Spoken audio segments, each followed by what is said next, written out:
Doa ampuh agar istri tunduk patuh taat menjadi wanita yang solihah, yang puas lahir dan batin. Masya Allah, sungguh luar biasa.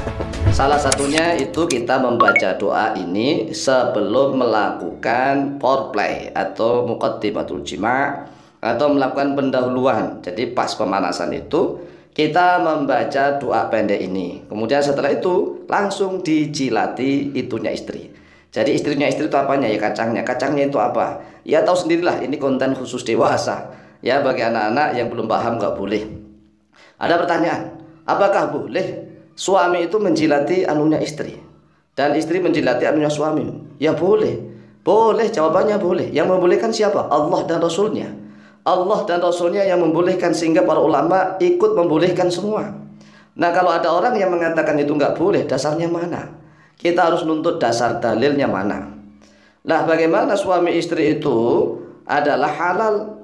Suami dan istri adalah halal. Istri halal untuk suaminya, suaminya halal untuk istrinya. Tetapi memang ada hal-hal yang diharamkan. Contoh bersenang-senang dengan menggunakan dubur, anus.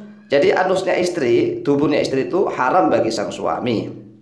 Adapun yang depan, asalkan tidak dalam keadaan haid, ya tidak dalam keadaan haid, nifas, ya boleh-boleh saja. Misalnya kalau dalam keadaan istihadah, istihadah itu nggak haid, nggak nifas, tapi mengeluarkan darah, tetapi dia itu terhitung suci. Walaupun mengeluarkan darah, tapi istri dalam keadaan masa istihadah. Asalkan suaminya mentolo, mentolo itu apa? Tega. Itu boleh, melakukan hubungan itu boleh, dijilati boleh, asalkan mentolo. Karena memang wanita istihadah itu kan tetap wajib sholat, wajib puasa, dan boleh melakukan hubungan suami istri. Nah kan keluar darah, iya, tetapi Allah dan Rasulullah lah yang mengaturnya. Adapun orang yang mengatakan menjilati anunya sang istri itu nggak boleh, ya sekali lagi kita tuntut dalilnya mana? Dalilnya mana? Begini loh wahai saudaraku kaum muslimin wal muslimat rahimakumullah. Jangan merasa sok suci begitu. Kan ada orang yang mengatakan lidah itu kan dipakai untuk membaca Al-Quran, membaca kalimat-kalimat thayyibah, membaca Al-Quran, ya, membaca sholawat, membaca zikir dan doa. Lalu mengapa lidah itu dipakai untuk menjilati anunya sang istri? Kan jijik, wah begitu. Tetapi ini halal, jangan mengharamkannya.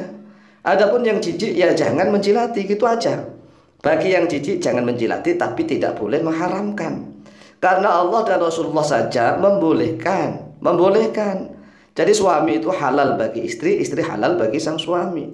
Adapun sekali lagi kalau dubur istri, dubur jalan belakang anus itu haram bagi sang suami. Yang mengharamkan siapa? Allah dan Rasulullah. Walaupun dubur ya bersih, sudah dicuci bersih. Ya kalau Allah dan Rasulullah mengharamkan tetap haram. Walaupun jalan depan keluar darah, tapi darahnya istihadah, bukan haid, bukan nifas. Walaupun keluar darah, tetap boleh, ya boleh. Yang membolehkan Allah dan Rasulullah begitu. Jadi agama ini aturannya Allah dan Rasulullah. Nah kalau misalnya seandainya ada pipi yang bersih, yang putih mulus, bibirnya merah, ya pipinya mulus, bibirnya merah, tetapi istrinya orang lain, kita kecupin boleh nggak? Ya haram, haram. Walaupun pipi mulus, bibirnya hitam, tapi istrinya orang, haram dah, itu haram. Nah sedangkan walaupun anunya istri, ya anu itu kan di selangkangan, ya di antara dua pahala, ya itu kan tersembunyi. Miliknya istri dan miliknya suami saling halal, Allah dan Rasulullah yang halalkan, maka kita tidak boleh mengharamkan. Lah lalu bagaimana kalau seandainya misalnya sang istri sudah mengeluarkan pelumas? Pelumas itu dalam bahasa Arab rutubatul farji. Apakah rutubatul farji itu nggak najis? Jawabannya tidak. Rutubatul farji, pelumas itu tidak najis. Mengapa? Karena rutubatul farji itu juz'un minal mani, satu bagian daripada mani, teksturnya sama. Kemudian alasan keluarnya hampir sama, hanya saja perbedaannya kalau keluarnya mani itu muncrat dan setelah itu lemas. Kalau rutubatul farji kan belum sampai muncrat belum. Tetapi teksturnya sama, sama-sama kental, sama-sama bening seperti susu misalnya. Ini sama dari saripati makanan. Ada tanda petik nih, perlu digaris bawah. Jadi mani dan rutubatul farji pelumas itu berasal dari saripati makanan, itu suci. Berbeda dengan kencing, ya kalau kencing berak itu tidak dari saripati makanan, tetapi dari kotoran makanan. Kencing itu najis, kenapa? Kan dari kotoran makanan, kotoran sisa-sisa makanan. Sedangkan rutubatul farji dan mani itu berasal dari saripati makanan.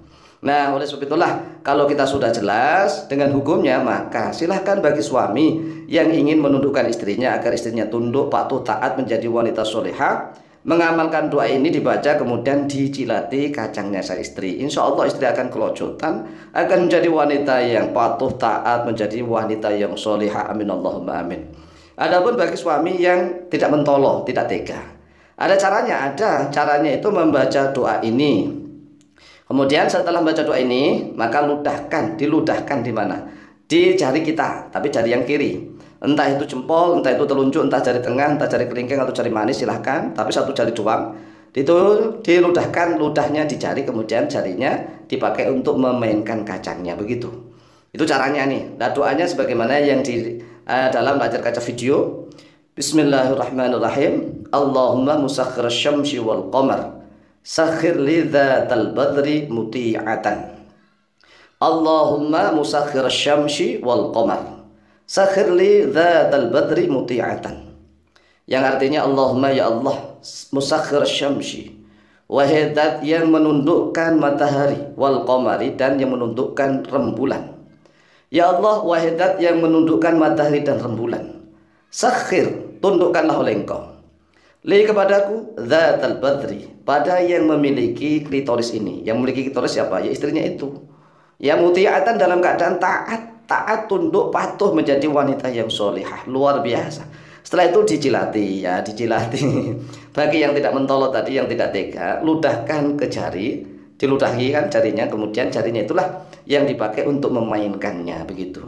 Nah, adapun bagi saudara-saudara kami yang ingin tahu bagaimana sih penurut pendapat dalam mazhab Syafi'i untuk menjilati itunya istri, ini ada di dalam kitab Fathul Mu'in, wa dzukira fi Fathul Mu'in, dan telah disebutkan fi Fathul Mu'in dalam kitab Fathul Mu'in, ya juzu boleh li zauji, bagi suami, kullu tamattu'in, oleh setiap bersenang-senang, minha, daripada dia, siapa? Istrinya, dari istrinya, bima, dengan sesuatu, siwa halaqati duburiha, yang selain lingkaran duburnya istri, selain lingkaran dubur istri, selain anusnya istri.